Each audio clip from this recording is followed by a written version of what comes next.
If you're interested in swords, which given the fact that you're watching this video, I'll assume you are, you probably have a good understanding of how important reference books and a solid bibliography are for your passion or your collection or your hobby. You also probably see a whole bunch of titles being mentioned in videos, in articles, in papers, but also in online communities like your Facebook groups or subreddits or Discord and so on and so forth. And if you have a keen observing eye, you will have probably also noticed that most times these reference books are part of a small circle of classics, you could say, that any experienced collector or researcher knows, has, or studies from. So of course you have your various Oakeshott books, you have your AVB Norman, rapier typology books, you have the different local ones. You may have Calamandrei for Italy, Petard for France, for example. You will also perhaps notice that a lot of these books are relatively dated. So in many cases, we're talking about publications that date to the, well, second half of the 1900s, often not much more recent than the 80s in many cases. So a lot of these books tend to be, they're not dated in the sense that, of course, the amount of antique swords doesn't change that much. And while our knowledge of antique swords and their function and their context may change and evolve over time, we don't usually see great upsets that completely uproot the current understanding of things. So in most cases, these books, even if they're dated, and even if you may have to correct a few things here and there, and even if a certain typology or a framework by which you look at swords may become sort of obsolete, they still have a lot of value. And this is the reason why these books are still super important to collectors and why they fetch very high prices often on the second-hand market. And that is, of course, because they don't get reprinted for some weird reason that I don't understand. And all of this is to say that these reference books we often refer to are, if not old and obsolete, which they aren't necessarily, but they're definitely not part of a perhaps new wave of research and a new wave of studying. You may almost get the feeling that this wave of hobbyists and collectors that kind of grew and developed over the 19th century peaked sometime in the mid-20th century, and then we don't really have much sources after that. But that is really not true. And actually, I am convinced that in the time we are in now, we are probably moving into what could be perhaps a golden age of research in a sense, given the availability of materials, the availability of imagery and documentation, but also with the overlap of practical experience with swords, so through HEMA, through kind of experimental archaeology, if you want, or experimental history, I guess. In any case, all of this introduction is to say that there are things that are happening even today, and some of these things that are happening are of really, really high quality, and you might want to look into them. So the contemporary research or source I want to talk about today is La Sciabola, a book by Matt Forde. Now, a quick disclaimer. This is in a way a sponsored post in the sense that Matt reached out and asked if I would be interested in taking a look at his book and talk about it to the community, to my community at least. And I thought it was a really cool idea, so I definitely agreed. The extent of our agreement stops here. So he provided me a digital copy of his book, and I agreed to talk about it. So there's absolutely no pressure here for me to endorse things that I don't think are good or believe in, or to kind of promote the book beyond my most honest feelings about it. However, just to spoil the ending for everyone, it is a really great research, and what we're going to do today is kind of go into a little bit of the details of the book and show you a little bit the inside work of the book. And I think by the end of the video, hopefully you'll all understand why I am a fan of this book and why I invite you to go onto Matt's website and purchase a copy of the book. So, La Sciabola. This is a rather recent book. It's from 2021, if I'm not mistaken, and it fills a rather huge gap in English-speaking knowledge about swords, and specifically about Italian swords.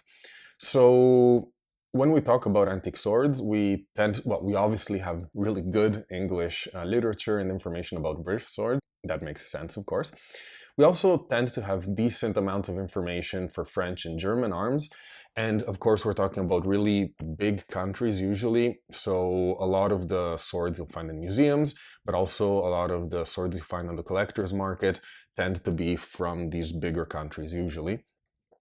And one of these big, but often overlooked geographical areas is Italy. It's a rather big area with a lot of variety because, of course, it was divided into different states or political entities. And it has a lot of weapons still floating around too. So if you're a collector, it's very, very likely that you'll have come by some Italian clones of existing weapons. So for example, versions of glaives or of briquettes, or you may have seen or own certain Italian unique designs, like the 1833 Albertina, for example, the 1855 cavalry saber, which is actually hanging right back there, or a bunch of other different Italian weapons. And recognizing them is important, one, because of the historical importance of these swords, two, because of their availability on the second-hand market, but also three, because in many cases, some of these swords can be missold. So for example, the 1833, which is kind of similar but not, is often sold as a hussar saber. So being able to understand and determine what makes an Italian sword is interesting and useful even beyond your interest in Italian swords as a collector. And honestly, it's one of the few comprehensive resources on Italian swords in general, because a lot of the landscape of documentation for Italian swords is really fragmented. You'll find it in little booklets, collector catalog, auction catalogs. You have some really important and big reference books like the Book of Calamandrei, for example, which is, let's say, an absolute reference point, but they're not as common or as many as you would think. So if something isn't available in Calamandrei's book, for instance, often you will not be able to find it unless you're really lucky and have access to military manuals, for example, or regulation documentations or this kind of stuff. And before we get into the details, many positive and one on the edge, let's say, I want to quickly talk about something that stood out to me on a more human level, perhaps. And this is in the introduction of the book. He talks about how this book is dedicated to his grandfather who died in the Battle of Monte Cassino during World War II. And this was kind of the trigger for him in researching more and finding out more about Italian weaponry and in kind of triggering his work on La Sciabola.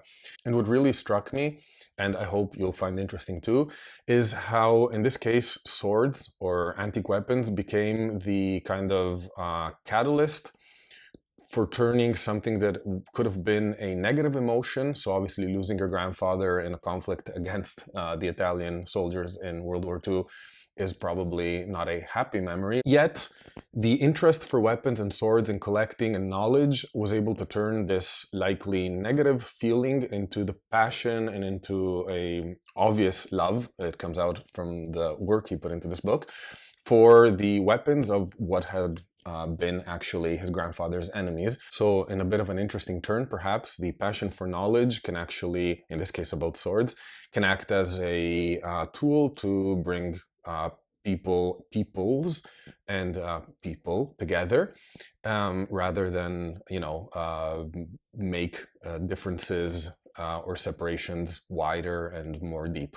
So with this slightly emotional intro out of the way, I want to first talk about the only actual negative point I see in the book, and really it's not a negative point at all, but it's a perhaps slight obstacle in your fruition of the book.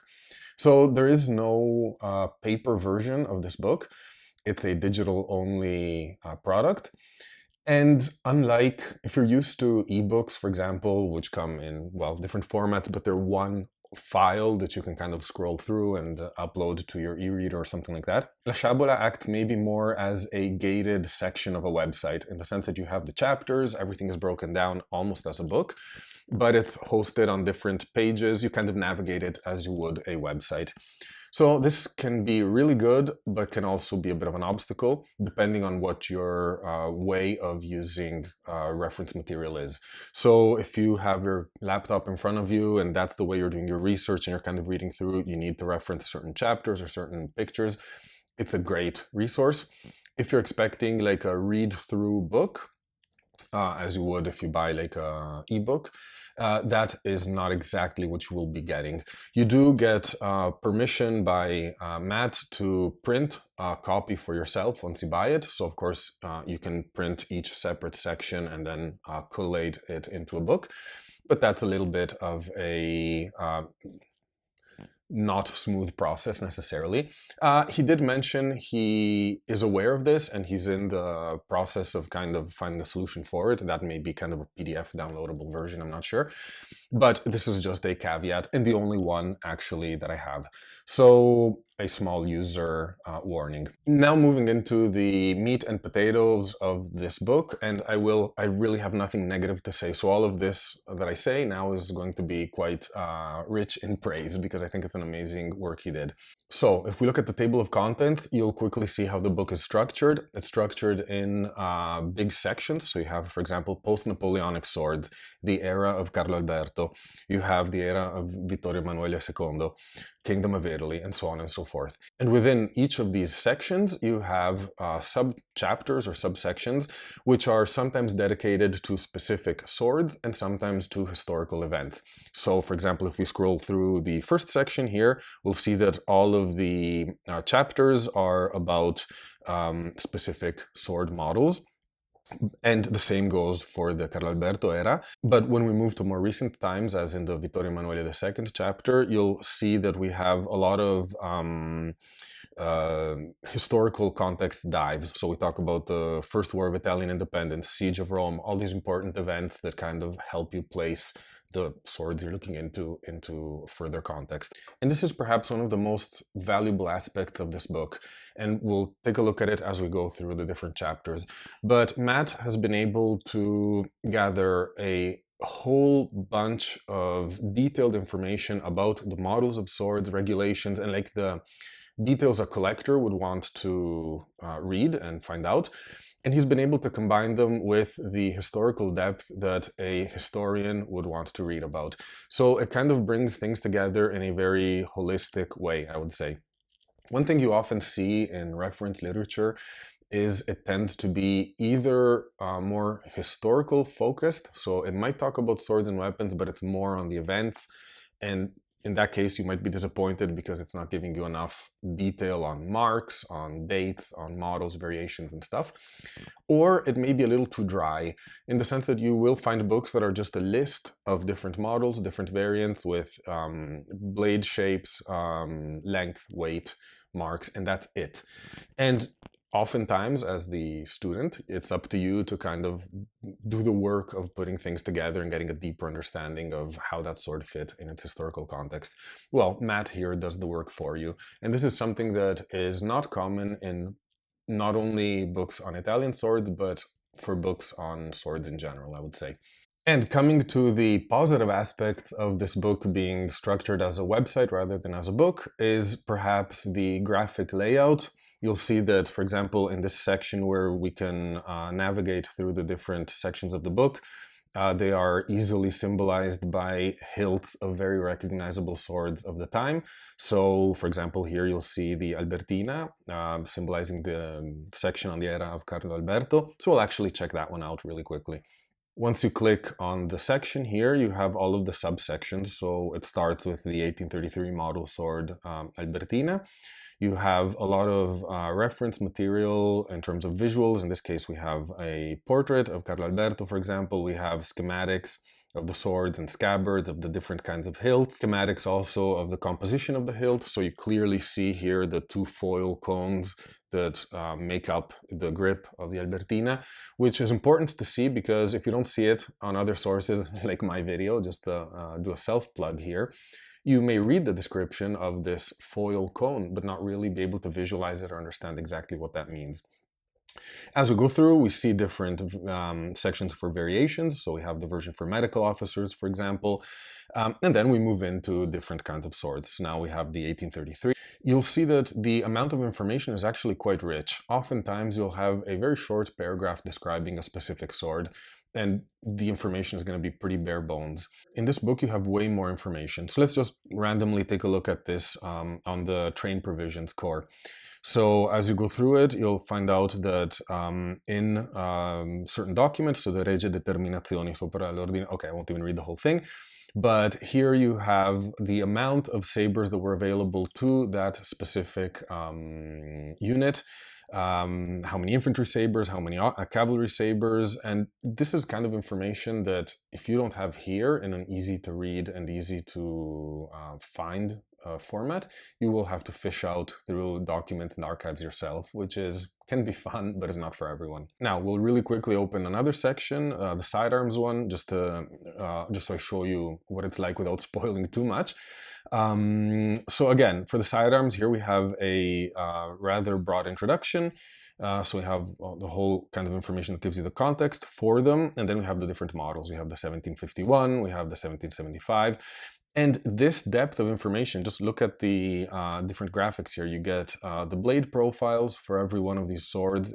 Each one is illustrated in a standardized way, so there's not just a bunch of different pictures with kind of different scales and different detail density, but he went through the effort of kind of illustrating them all according to the style of the book, which is something that I find well, it's very, very useful, and it's very pleasing as you read through it. So, okay, again, here we have a whole list of different, you'll see the difference in pommels are made very clear. For example, you can see here how the 1833 artillery sidearm has this kind of out-flaring pommel, which perhaps on auction pictures may not be as clear. This is the main structure of the sections dedicated to specific eras and their weapons. But there's more to the book than simply a list of weapons. We have, for example, a section on the swords of Giuseppe Garibaldi. This is interesting because it's a defining moment in Italian history, and perhaps it's not really an era in the sense that we would imagine as the era of Carlo Alberto or something like that, but it's still really important. And here Matt gives a lot of really, really interesting information on, well, the unification efforts during the times of Garibaldi, and, well, of course, the weapons they used. We then have a section with key points of Italian history, which is a really useful one-pager, or if you print it, could be probably 2 or 3 pages, with the most important dates, most important events. This just gives you an easy way to kind of place dates, names, and places in that historical 19th century context, and then you can start plugging in different models of swords and getting a better understanding of what you're studying. Another really, really useful section is the makers and markings section he has. And this is a rather detailed section. And this is a really interesting section because, again, it goes beyond what you often see as an appendix in many sword-related books, which is just a list of illustrated marks with maybe a date. That has its function and its use, of course, because it enables you to quickly confirm or date a mark you may find on a sword. But here, Matt, in the spirit that I think guides the book, gives a whole bunch of historical context around these different markings, where they were used, by who, for how long. It's a really interesting read. So whereas normally marking lists are simply a reference page, here it becomes an interesting chapter to read to get a better understanding again of Italian arms manufacturing in the 19th century. We then have a gallery section, which you'll see here. A lot of them are pictures of details of swords, so we move away from the illustrations, which, while they do have the advantage of being standardized and pleasant to look at, may have the defect of not having enough information or detail to them. So here, well, you kind of fix that issue by having a whole bunch of pictures of all the details. So you can see, for example, in this case, we'll just click on this one. You get a very clear idea of how the tang on this kind of sword is threaded and how the pommel is fixed, which becomes very useful when you actually have one, which I think... I don't have one here, but, and you want to take it apart, for example, now you suddenly understand how it's made without having to go through the risk of damaging it.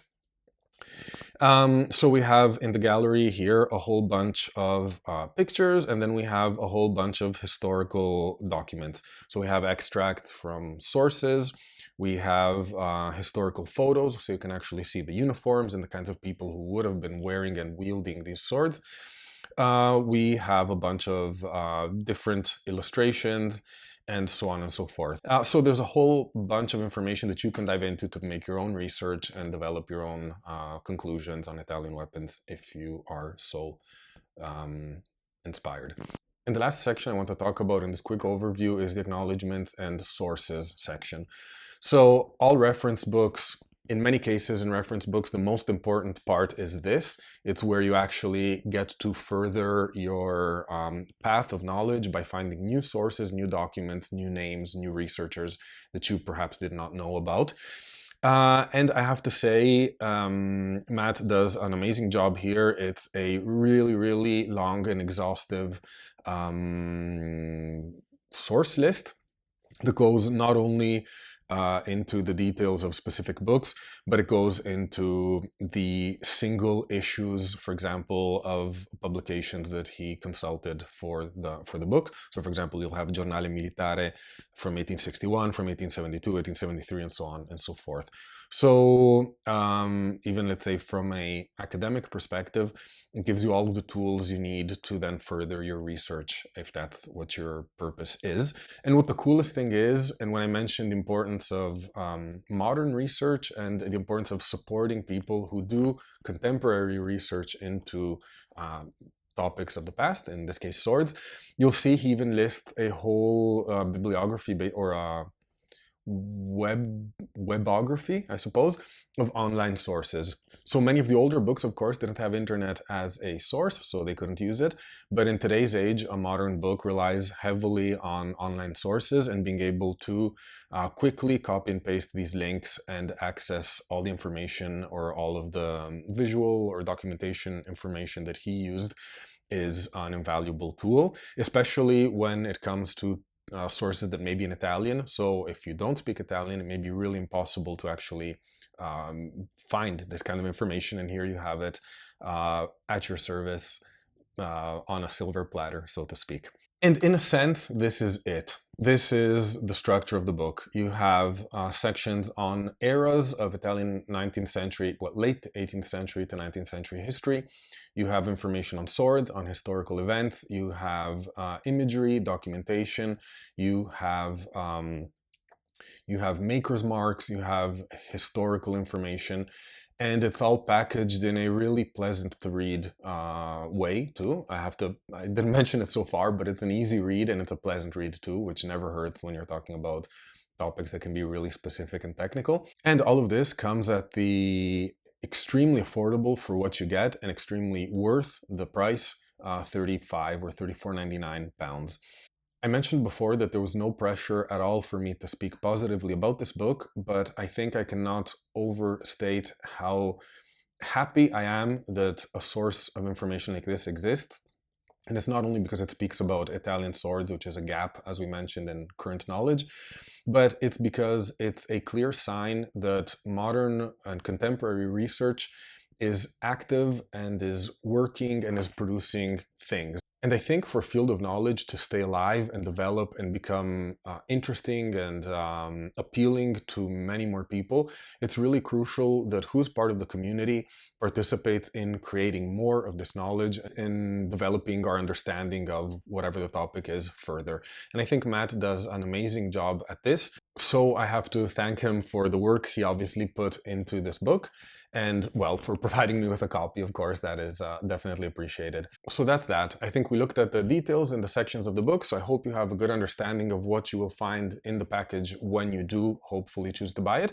I may have got a little carried away with the more general enthusiasm for modern and contemporary research and how it's developing and how these kind of aspects are so important for the community we're a part of, but forgive me for that. It's just really nice to see these things kind of coming to fruition. So I hope you enjoyed it, and I'll see you soon in another sword video. Bye!